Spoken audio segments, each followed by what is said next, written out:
We're very fortunate today, as part of the Unconventional Practice Forum, to have Jack Portman with us, Vice Chairman of both the Chairman or Vice Chairman? Vice Chairman of both Portman Development and John Portman Associates. The Chairman is 90 years old. He Chairman calls all the shots. Well, and both the Chairman and the Vice Chairman, what I think is great, really interesting beyond just the work that we can see, they're both alumnus of Georgia Tech, right? So, you know, the Chairman was here in the 50s, I think, and the Vice Chairman was here in the 70s, and you guys are here now 60 or 30 or 40 years later, right? So that's pretty exciting to bring our alumnus back and look at the work that's been produced out of the education of Georgia Tech. So I'm just going to stop there because we can't make the clicker work, so you're come up with a symbol for me. Okay. Point at me when you're ready. Okay. There we go. Okay. So this is all about China. How we got there, what we did there. This is talking about, this is early on. Zhu Rongji was the mayor of Shanghai at one time, later became premier, and he, through his economic brain, was the guy who engineered the economic miracle that happened in China. This gives you a feel of what it was like in '79. Bicycles everywhere. You could walk for miles, you know, without seeing a car. This is Deng Xiaoping when he came to Atlanta in '79. He stayed here. This is me with Zhu Rongji. And this is Shanghai Center. Go to the next one. Now, I went to Shanghai really to try to get an architectural commission. And working with the city, they wanted me to do a building out in the suburbs. And I didn't want to do that. I wanted to be on the Bund, which was the traditional commercial area of the city. There was no land available, but more importantly, there was no capacity for infrastructure in that area, so you couldn't build anything. So I settled on a place in between. And in order to, I got the contract, the development contract with the Chinese, but it took 4 years. Once I got the contract, then I had to raise the money, so I had to bring in the right kind of partners. So I brought in the Shanghainese SEG, Shanghai Exhibition Group, provided the land. And we did a land lease, so I didn't have to buy the land. I just had to pay them a percentage of the profits we made each year. So we were the developer and investor. We brought in AIG as the main investor. Mr. Kojima went to Harvard GSD as I did, so I knew him from there, but not that we were at the same age. But they built our hotel in Singapore, so I knew him. So because you couldn't get a fixed price on construction in China, and I couldn't borrow the money unless I got a fixed price, so I went to Mr. Kojima and said, I need you to give me a fixed price. If you give me a fixed price, I will give you 5% of the project for nothing. So he did that, and they turned out to be fantastic partners because in the middle of construction, Tiananmen Square happened, construction prices went crazy, we had to send everyone home, but at the end of the day, we resolved it in a very gentlemanly way. The operator in the beginning was Peninsula out of Hong Kong, but just before the opening, we switched to Shangri-La. So all of these people formed a company with the Shanghainese to create Shanghai Center. It's a Hong Kong-based company, okay? Here's in the 50s, this is the Bund area here. On the Puxi side, Puxi means west of the Huangpu River. Here's Pudong over here, which means the east of the Huangpu River. And to show you how it evolved, here it is 40 years later. This is about the time we're starting construction, about the time we're opening, and here it is today. So as you can see, tremendous amount of activity went in Pudong because there was no constraints as far as building. Over on the Puxi side, where we were in Shanghai Center, it's very difficult to get a piece of land because people were living on it, and relocation was difficult. This is the Russian exhibition center that was built in the 50s. Next. And here it is here. So across the street from the Russian exhibition center, we built the Portman Center, American. in a way, it's almost, lines up, as you can see here. One interesting thing was happened while we were under construction here in 1989. Gorbachev came to Shanghai, and so we got a banner as tall as the building, draped it here, so that as the parade was coming here, Gorbachev could see this banner that said, "We can do this in Russia." Because I was negotiating at that time to do a project in Moscow. It didn't work out. No, it didn't work out very well for him either. Okay, thanks. Here's Shanghai Center today. So if you went back to that other photograph, you could see when we started here, there was nothing around. But because of the size and scale of what we did, because of the components and the mix of those components, what we did, it created a location. This made the location. And today it's one of the key, key points of commercial activity in the city. Now, in Beijing, this we did, the Shanghai Center we did as developer and architect. Here in Beijing, we did Yintai, or Silver Tie, which is, 2 office and then residential and hotel with retail at the base. And this is located right in a location in Beijing analogous to Piedmont and Peachtree here in Atlanta. It's not exactly downtown, but it's in a very good location. And the owner here, as most things in China, have to go to a competition. And in the competition, the owner picks the experts who are architects or government people, and they rate the different designs, determine who wins. But the owner doesn't necessarily have to select who they select. They can really do what they want to. So the competition is somewhat of a farce. So in this competition, the owner was trying to make up his mind between our project and a different project. I won't mention the architect. And the city wanted ours, the owner wanted the other. And the owner wanted the other because his scheme had 4 towers. And for the developer, it would be easier to sell tower by tower with 4 towers than to sell, towers of this size. So we went back and revised the design, keeping the same concept, but here in the middle of these 2 small buildings, we created another lobby. We basically broke the building into 2 office buildings so that the owner could sell the bottom as one building and the top as one, and there was 2 different entrances on the ground in order to accomplish that.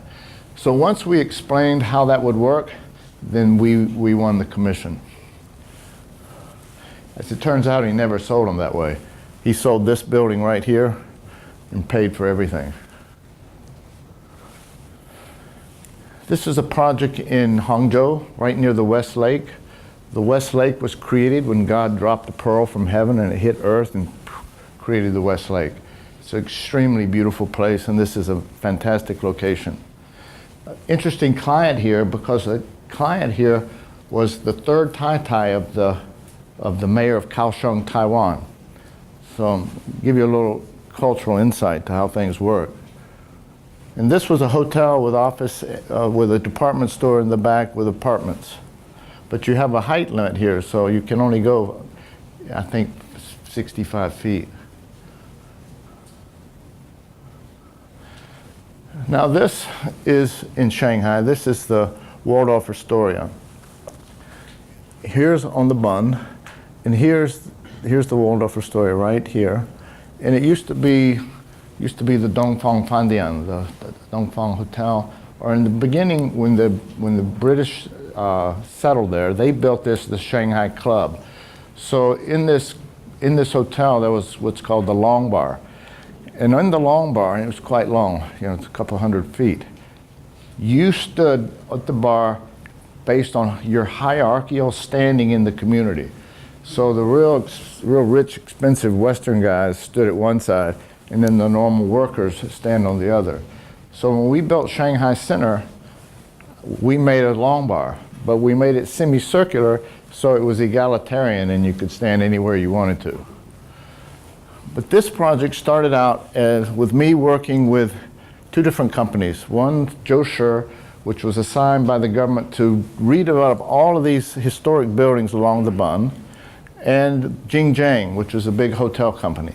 Xinjiang owned the land in the back, and Joe Scher had the rights to this building here. So I had an option on the building and the land, but I couldn't raise the money, and I brought in Taj, an Indian operator, who brought in the money, but they couldn't make a deal with the government. So in the end, as a developer, I failed to put this deal together.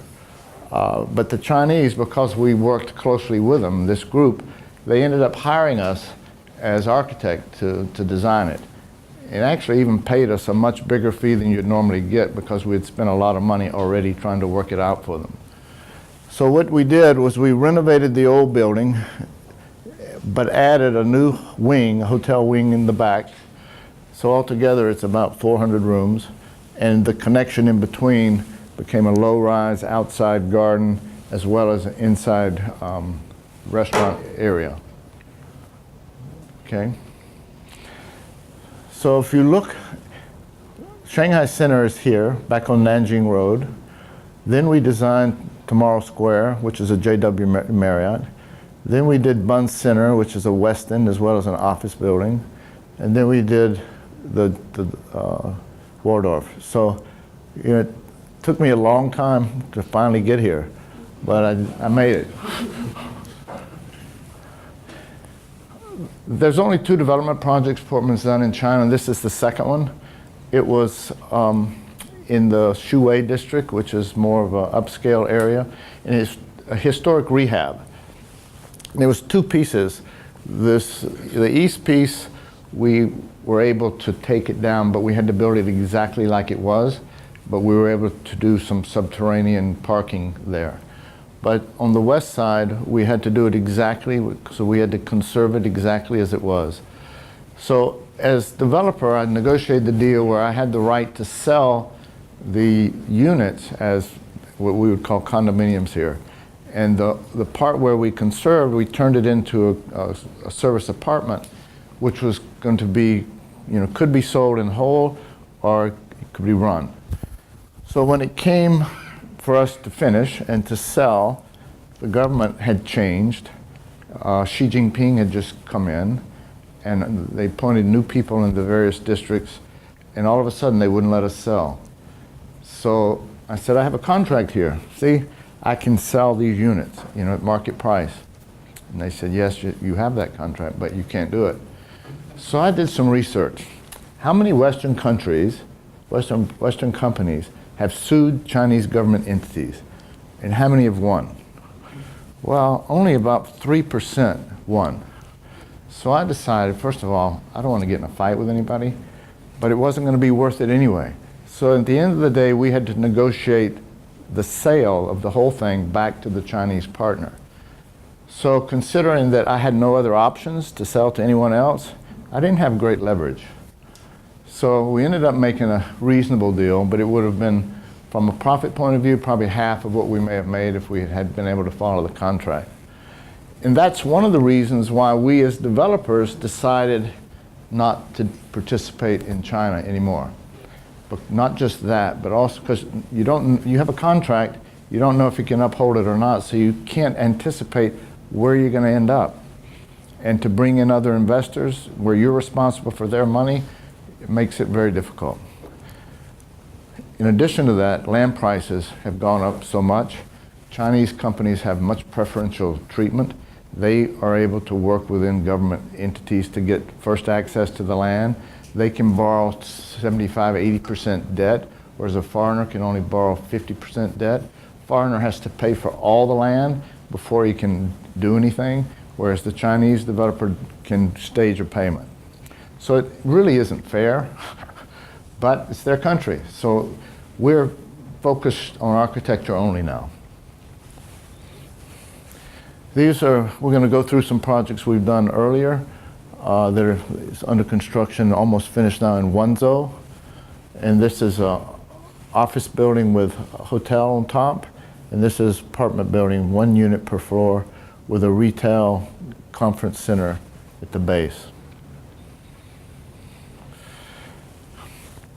Every one of these has a very interesting story because things don't happen in conventional ways here.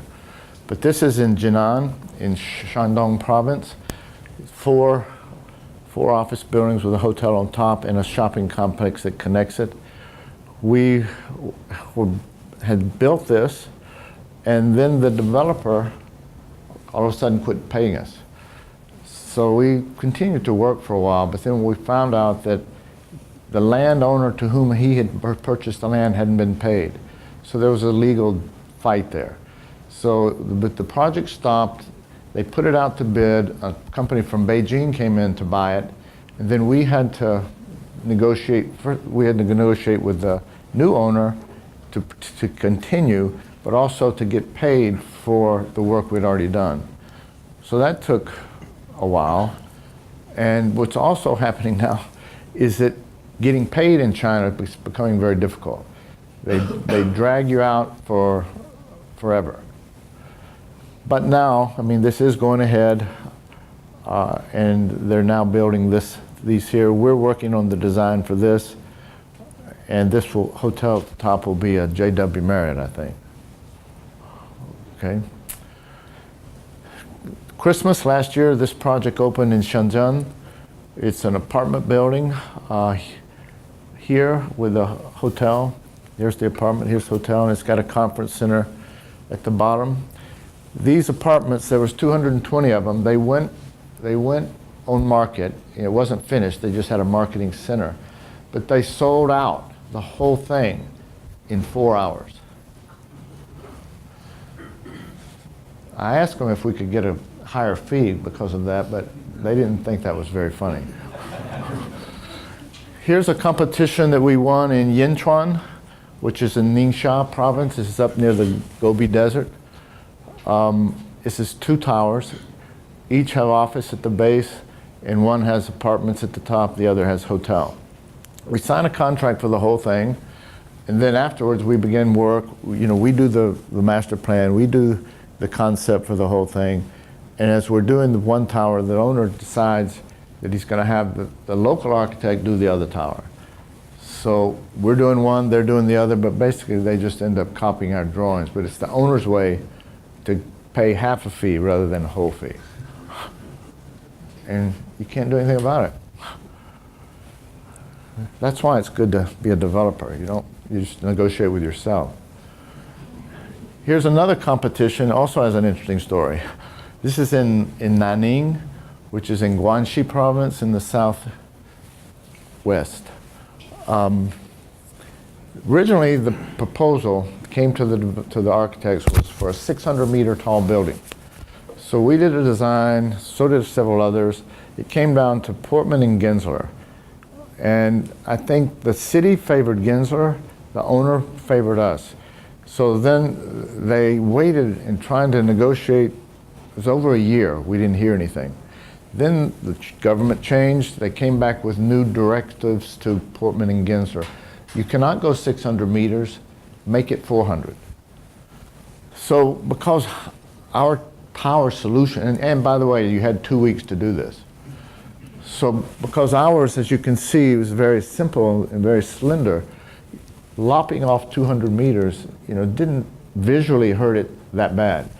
But I think because Gensler's was a very complex shape, by making it 200 meters shorter, it didn't have the same sort of appeal visually that it had before. So in the end, that's how we won. And we're now in the starting design development drawings on this building. And it's office and hotel. This is 2 office buildings in Hangzhou. And you see, all of these projects are very large, 2 million, 3 million feet. Very big compared to projects that architects have the opportunity to do in this country. I mean, right now we're doing 4 projects in this country, all for ourselves actually, but the biggest one's about 400,000 feet.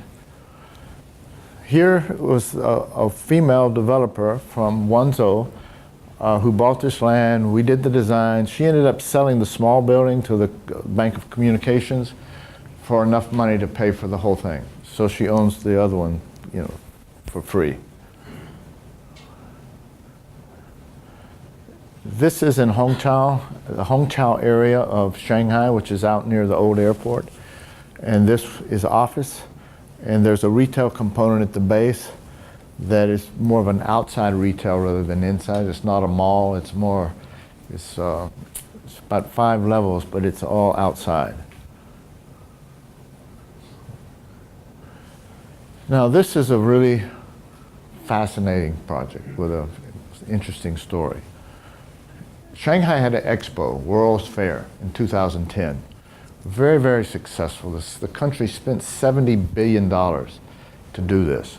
They assembled all this land, they built all these buildings, they would pay countries, poorer countries who didn't have the money, they would pay them and build their pavilion for them just to get them to come. 230 countries were represented at this fair. Over, I can't remember how many the attendance, but you would go here, you would have to, for the Saudi exhibit, you had to wait in line 6 hours to get in. The lines were forever. Some you only had to wait a couple of hours. But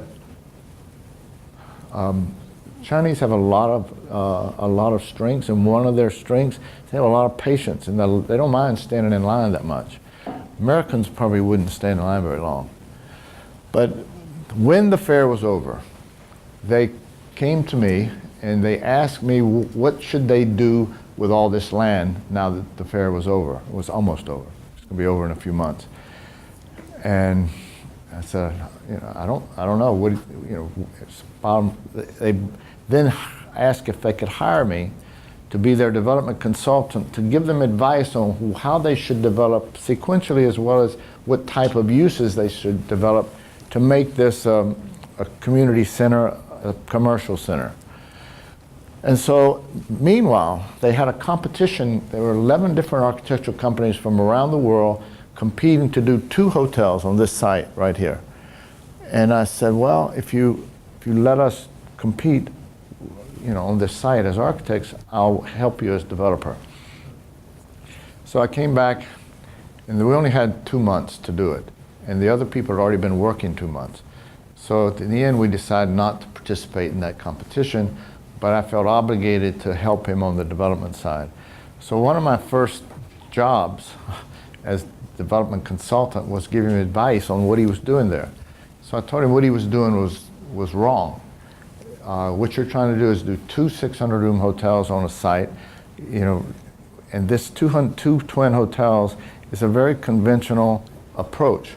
This is Shanghai Expo. Shanghai Expo stands for something. It stands for, future progress of the country, and it's a series of small pavilions. It's not 2 giant buildings.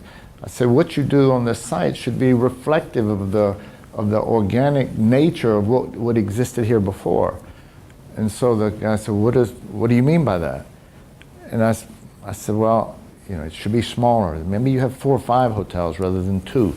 You make them smaller and you make it more pavilion-like, just as the pavilions for the various countries. He says, well, what does that look like? And I don't know, so bottom line, you hire me and I'll show you. So, but I only had 5 weeks to finish it, because meanwhile, time had passed. The presentations for the rest were going on in January, and we were 2 weeks before Christmas. So we had to work through Christmas very quickly, and we came up with something. We came up with this scheme here. Now at this point, we'll look at a fly-through and then I'll come back. Can you look at it right?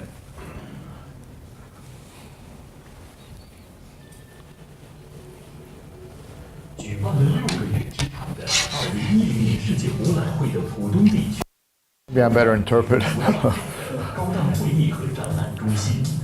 It was, the river's up here. This is a conference center here, and in the back is an exhibition hall. So these hotels would serve both of those. Here's the site. It's sitting behind this building. This is a Shanghai Axis. We turned this into a retail component, but what it was in the beginning was a waiting hall for people. So within these 2 buildings, we do 4 hotels, but because we're stuck, we wanted to give all of these hotels a view. So we created a raised podium to the height so that all the hotels were looking over these buildings, because the river turns down. You can really almost see the river from everywhere here. And so we decided at that point to make this more of a park, more of a public access area, and then the top of the podium more private for the hotel use. And this is talking about the different views that you can see from here.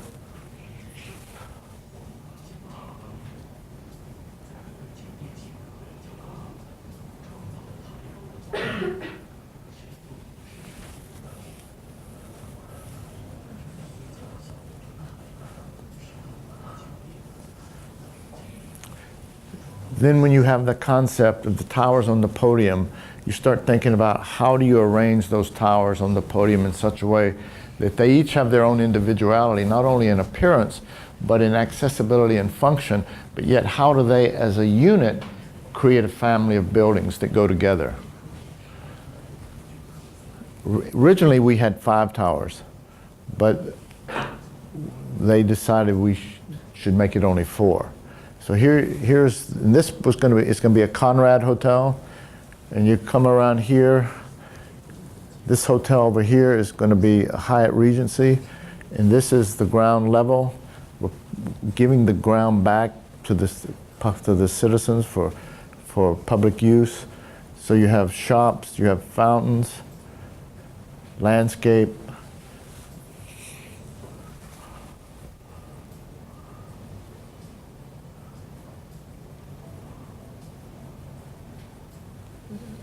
This hotel has not been designated yet.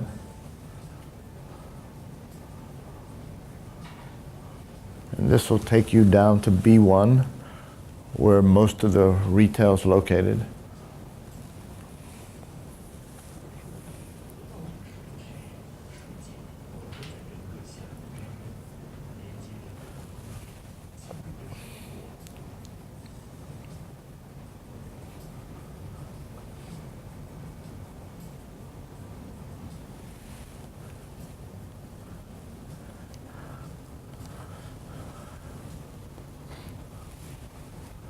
We're on the ground level.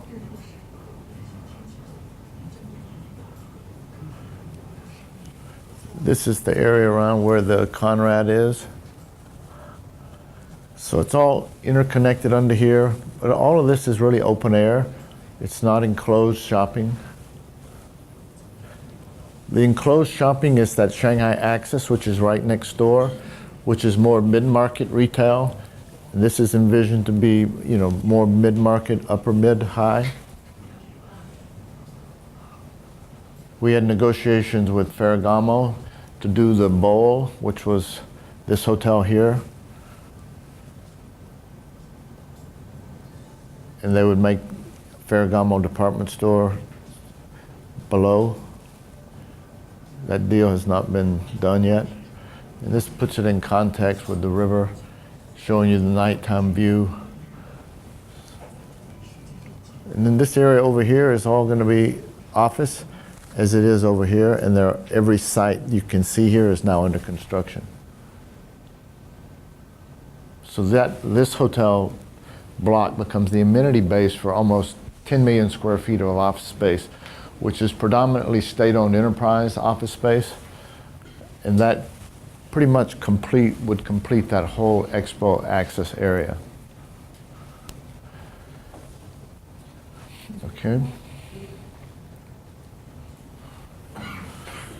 So these next 3 projects are from the same client, and they're recent. In fact, the government hasn't given them the land here yet, but it's 5 million square feet. It's 65% residential.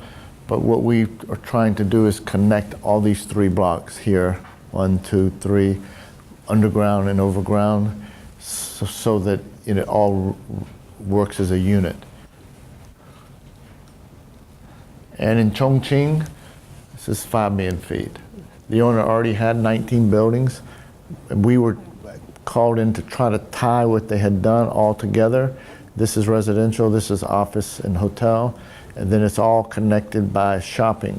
But not, our first idea was to do a mall, to try to connect it, but a mall is exactly what they didn't want. In terms of shopping types these days, the mall is not in favor. They want to make it more separate buildings, more combining inside and outside, which is what we've done here. And this view here is looking from here all the way over here. When we get to this end of it, this becomes a retail complex that's inside outside, that's setting up the sloping hill. Now this one is a small project of 1.1 million, and it's also the same owner. This is in Yixing. Yixing is a relatively small city with just a few million people, but Yixing is the home of Yixing pottery. It's this beautiful pottery that's very well known. And this is this is the existing site. This is a Kempinski Hotel, and this is a cultural complex that wraps around. And this was what they did earlier. And what we're doing, it's almost 600 meters long, is that we're connecting it all, and it's really just 2 or 3 level shops. And some of those shops serve as shop houses, so people can have shops on the bottom and live on the top. And it becomes food and beverage along the water. And then inside, this is on the street. The shop owner can buy their individual building. So it's a combination of retail housing. This is in Yangpu. Yangpu is in the Puxi side in Shanghai.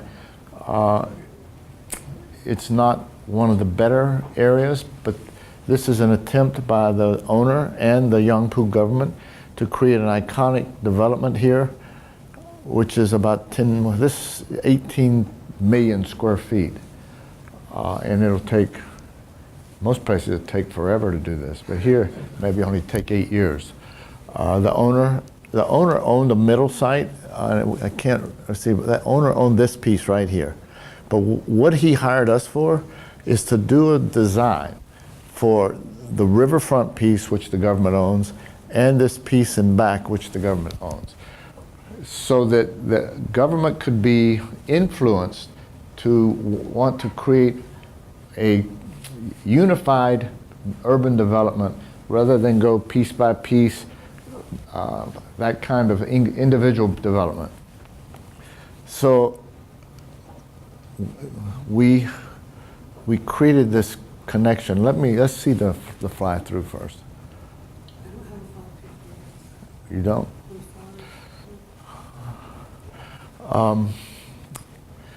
Let's see if I can talk you through a fly through. The owner owned his site. You know, a lot of owners come to you with ideas of how they want things, and because in this environment, a lot of these people haven't done that much. Their frame of reference is more of what they've seen rather than what they've done. But things they see they use to give you indication of what they want and how they would like it to be. In one of the places he told us that he liked and he wanted this to represent was the Milan Galleria.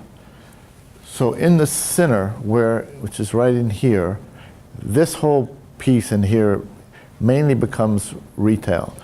And the center spine here is somewhat like a Galleria dome. And in the process of working on that, we came to realize that in order to make this whole thing seem united and connected, and therefore influence the government to believe that it's in their best interest to give this entire area to this one developer, we needed to make a connection. And the connection that we used was this Galleria type glass roof. And we brought it across the road. This is retail here, these are hotels over here, and we split it here so that it went alongside the retail here, and it goes alongside the hotel here. It really becomes, it's all pedestrian. The center part of this is all pedestrian, and it's accessed by cars from around. So it's a way to shelter people, to give people direction, but more importantly, just to connect it all and make it all seem like one thing. And we presented it to the government in late December, and originally we were going to be co-developer with this developer, but because of what I explained earlier of us deciding not to do development, we had told him we can't do it, but we'll be your architect. So we're there as architect. So the party secretary and the mayor at the presentation, the first thing they asked me is, how much money is Portman going to invest? You know, what is Portman's development responsibilities for this? And so I said, I have to get back to you on this. So now what I'm trying to do is work with Shanghai Center management team to fulfill that role, since we don't have the people to do it. But the government there, you know, because of what we've done in Shanghai Center and what we've done in these other projects, you know, this is a very ambitious undertaking, and they don't want to put their neck out to support something like this unless they're convinced that it can really happen. So that's where we are right now, trying to convince them that it can really happen.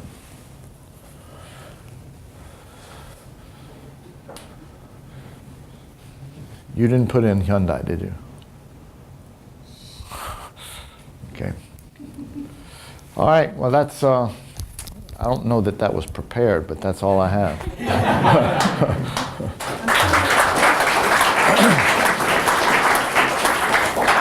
So we've got time for some questions, comments, debate. That's really the whole point of this series.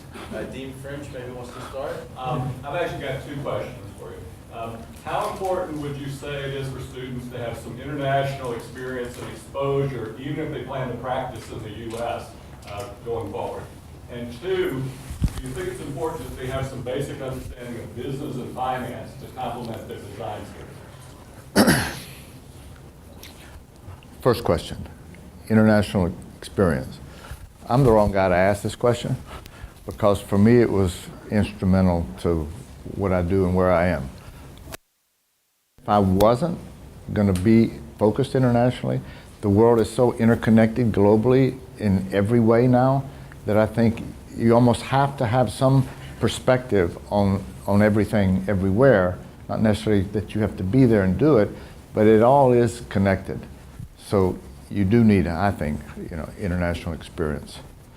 The second question, refresh me again. Business and finance to Okay. complement their design skills. It all depends on what kind of control you want to have over your life. It's not mandatory that an architect know much about business or finance. You can live a life as an architect without that. But as an architect, you know, you don't want to just be an order taker. You don't want to just sit there and wait for the client to come to you and then you beg him to give you the job and then him beat you down on how much he's going to pay you. If you have no power, you have no control.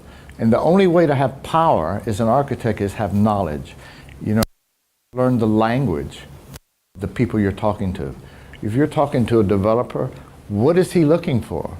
You know, what language do you need to speak to him in that he will understand what you can do and what you want to do? So, you know, being a developer, you know, I didn't go to school for development. You know, my degrees are in architecture. But development is really a combination of common sense, initiative, entrepreneurism, and some guts.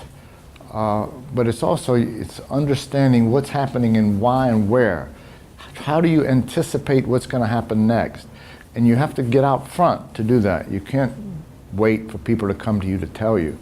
You have to try to figure it out. And I'll give you one example about that.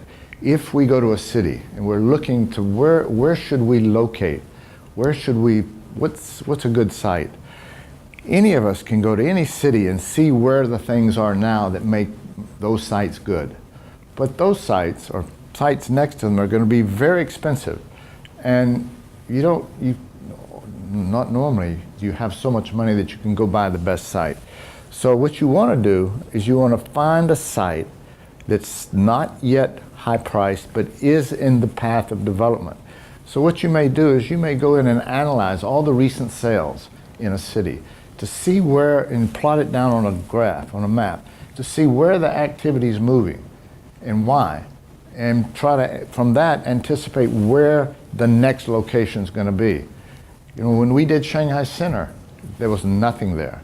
Now, I didn't do what I just described because it wouldn't have been available anyway. But in San Francisco Embarcadero Center, that area was an old, it was produce market.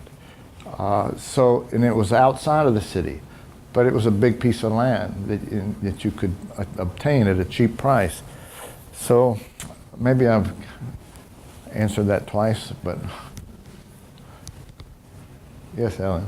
Thank you so much, Jack. It's really your passion and the ambition, I think, that you demonstrate both in sort of your life story here in China, but also the ambition of China. And the scale of building is really, really wonderful for students to see. And I'm going to use this as a slight just reminder to the students that we have this amazing opportunity, this Chongqing exchange, where MARC students and or MCRP students, the year before your final year, you can go to Chongqing and they will give you advanced standing for what you've already done, and you can get a Chinese MARC or a Chinese MCP. And you pay Georgia Tech tuition for 1 year, and there's actually all sorts of deals and things to help. We've got a bunch of scholarships to sort of help make that happen. But it's really, and then we get some great urban design students coming from Chongqing. So we've got, I think, some great opportunities for you guys to actually, if you don't have a dad who will review your proposals for summer travel. Yeah, I did have some advantages. So.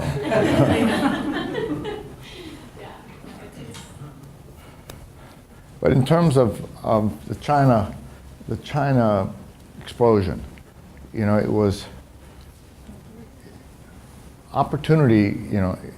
Isn't necessarily driven by individuals. The whole macro development of China was happening, would have happened no matter what I had done. It was very coincidental that I happened to be at my age, at my time, to be there just before it took off. So, it makes me look like I had some great foresight, but I didn't have any foresight. I just liked being there. And I wanted to go and build my life in a place I enjoyed being, in a place that was curious and mysterious that I thought would be exciting to learn in. How much of the culture has influenced your design in you? It seems very personal, right? There's a very specific style you see in the building. So how much does the Chinese culture has informed you in terms of civic spaces? Well, I think it's the Chinese culture that sort of seduces Western minds to there, because it's different, it's interesting, it's fascinating, it's sensitive, it's romantic, it's all these things that tug at you, not just intellectually, but emotionally. So you cannot help but be influenced by it. Now, the degree to which you try to incorporate those sorts of indigenous characteristics into what you design becomes a case-by-case situation. For example, with Shanghai Center, at the time we were doing that building, everything along that street was 2 stories, and it was somewhat traditional, or else it was slop. So when we did this 10 FAR building that dwarfed everything, we kept the first 2 levels in scale with what was next to us and in a Chinese characteristic design, and then created a separation before we started the bigger scale building. And we created the entry, the entry is a Chinese gate, and we go into the hotel, but we take that traditional brick Chinese arched gate, and then we abstract it into a concrete arched gate to take you into the hotel. So you're transitioning from the street where it's China, inside where it's combining, and then into, a Western building. Now, one of the things I did, and I was not lucky because we almost went bankrupt, but there was a particular time when there was no real estate business, no architectural business in the late 80s, early 90s. And so I took 6 months and moved to Taiwan to learn how to speak Chinese. 所以现在我会说普通话一点点，可是因为我的脑子很慢很老，有的时候我听不懂。So I can speak okay, I can express myself, but don't answer me in Chinese because my brain doesn't process it coming in as easily as it processes it going out. So I have a question. Between, Portman the Elder and Portman the Younger, you guys have like almost 100 years of combined architecture and development experience. And it's sort of a weird thing. It's something that, I personally have always sort of admired, but also been a little bit confused by. What are the pros and cons of an architect who would want to be involved in both development from the business side and architecture from the design side as a single entity? So if you could speak to sort of the pros and cons of what you guys have learned over the last 60 years, and then what are the major questions that any young designer in the room that's interested in development or having a sort of similar model might consider moving forward? That's a mouthful. What are the lessons learned? Well, being an first of architect all, it's a tremendous advantage to be both. The power I have as an architect in dealing with any client anywhere is enormous because in most cases I know as much about what they're doing as they do. So what that does is it puts me on par with them, at least from a face point of view. Architects can be some of the most mistreated people in the world. Some of these developers treat architects like shit, if you excuse my expression. And unless you have something to give a value that they respect, they treat you like a servant. So being knowledgeable and having the experience and having done what they've done, in many cases having done it more and have done it better, there's a respect there that enables us to have a lot of influence even when we're just the architect, even if we're not having any investment, because they respect our track record. Now, here's the disadvantage. Because we are developers, there aren't many developers, particularly in this country, who want to hire John Portman and Associates as an architect. Because, developers have egos, and they want it to be their building. If they hire us to do the design for their building, then it's not going to be theirs in capital letters anymore. At least that's their impression. So it's very difficult for us to get hired by developers in this country. But I guess if I could tune the question a little bit, what I mean is there's a natural and kind of productive tension between the developer and the architect, right? And so when you're wearing both of those hats, how do you deal with that productive tension? Well, it is a tug of war in some ways, because your architect side of you, wants to express their creativity in the best way possible. And a lot of times the expression of maximum creativity means maximum dollars. Whereas the developer, on the other hand, he wants some creative solution. He wants something that's going to resonate with the customer and make his project stand out. But he's got to sign the back of a loan note that he has to guarantee, and therefore he's going to be much more sensitive to how much money he spends than an architect will be. So the fight comes between the architectural side and the development side in just trying how do you resolve that conflict. Do you guys structure it with like a development person and then a designer and just sort of let them exist within a larger entity and sort of battle it out, if you will, in a conventional manner? I'm really curious from a process perspective.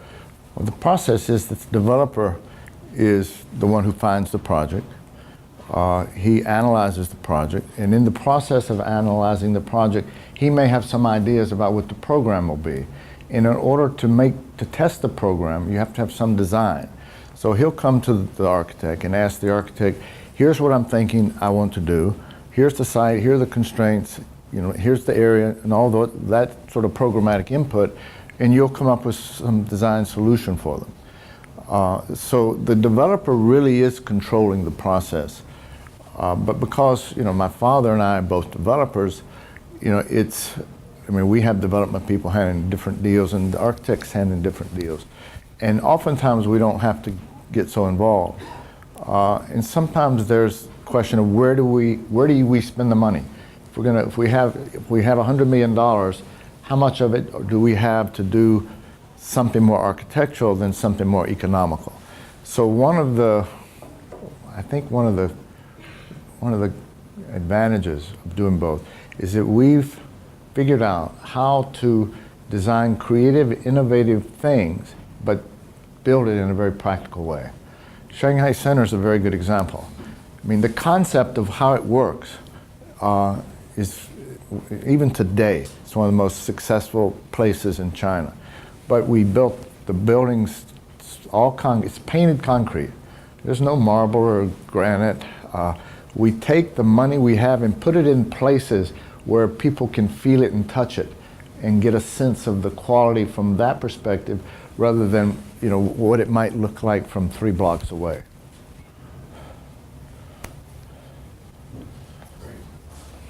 Yeah, I had a question about how did you make the transition from architect to developer, and what's the best way for us to educate ourselves to know how to deal with developers to get that knowledge?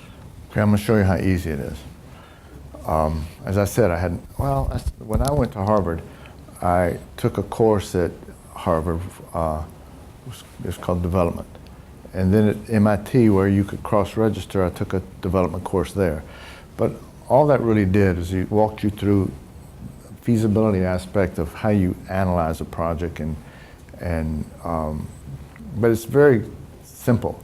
But at least it gave me an understanding of the vocabulary and of the basic concepts, so that when I came back as architect, I could sit in some of the development meetings and just sit there quietly and listen, you know, and write down things I heard that I didn't know, and then ask questions later. So, you know, but I was working as only architect for 2 or 3 years. And during that time, I was trying to learn. But then when I decided to move to China, to Hong Kong, I realized that there was a development opportunity. And I'd never done development. I took a handbook that was written by one of the people in our company about here's the process and the steps you go through to do it. And I followed that handbook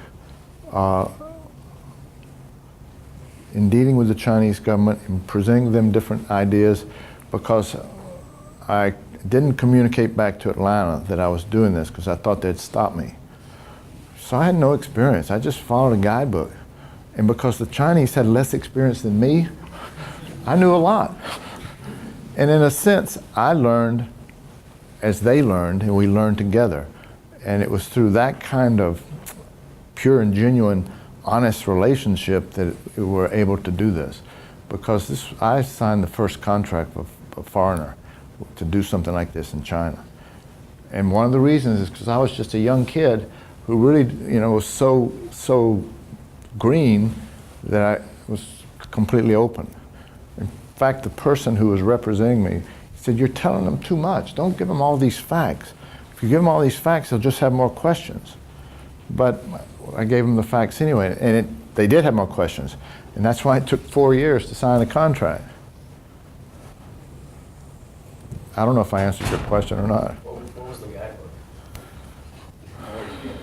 Yeah. I think one of the best things you can do, my father wrote a book many years ago with a guy named Jonathan Barnett. It says the architect is developer.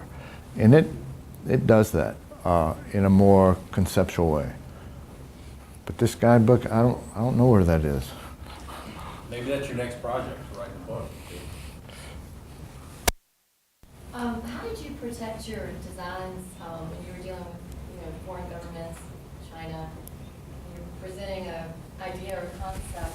How would you protect it from being stolen, or they're using it? That's a very good question. And the answer is you can't. I got another story for you. This one's heartbreaking. At least my heart was broken. Shanghai was going to build the world's largest exhibition center. And this happened 2 years ago. They had a site out near Hangzhou Airport, big site. They're going to build like 20 million square feet. The biggest, World Congress Center, for example, is 5. So it's going to be 4 times the size of World Congress Center. So we did 2 designs. One was more of a conventional kind of, rows of convention halls. But the other one was more of literally a clover leaf, this gigantic clover leaf, whereas in the center you had like the town square, the community, and then all the halls went off of that. So the head guy for the government was in Chicago, and we sent our plane to get him, to bring him to Atlanta, to show him what we were doing. And we showed him both schemes. So a month later when we made the presentation, we presented both. And they said, well, it's a preliminary presentation. You can only present one. Which one do you want? So we presented not the cloverleaf. We presented the other one. So it went to the presentation in Shanghai. We won. It went to the presentation in Beijing, where this guy was, where the final decision would be made. And the guy said, where's the cloverleaf? So they canceled the competition. They canceled the competition, and 6 weeks later they came out with a new brief. And in that brief was our design for the cloverleaf, and said everybody had to follow this. So we were a little irritated. But we entered it again. And we won it in Shanghai, we won it in Beijing, but they gave it to a local design institute whose fee was even higher than ours, which doesn't work. I mean, the local fee is always less than the foreigner's fee. So you draw your own conclusions. But we lost, and they're building our design. And we didn't get a fee. Was that heartbreaking? Well, Jack, I want to thank you for coming in and sharing. Okay. Thank you.